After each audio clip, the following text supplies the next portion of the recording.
Welcome to Burlap Teachers. Enjoy the video.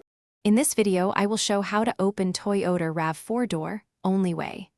First, approach the driver door and test the key fob, then try the manual key in the lock if fob fails. If the lock turns but latch won't release, pull the interior handle firmly while someone gently pushes on the door frame.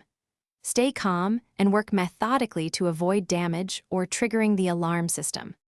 Start at the outside of the vehicle and insert the manual key into the driver door lock if the key fob does not respond. Turn the key fully while gently pulling the exterior handle to release the latch and open the door. If the door resists, have someone push on the opposite side to relieve pressure on the seal. Never use improvised tools that can damage the locking mechanism or weather seal. If you can access the interior, check the lock toggle and press any unlock button before pulling the handle. Pull the interior handle with a steady motion while lifting slightly if needed to disengage the latch. If the handle feels disconnected, press the unlock switch and wiggle the handle gently to realign linkage.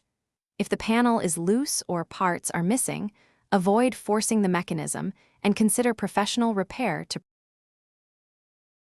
Thanks for watching. Consider subscribing if this video helped you.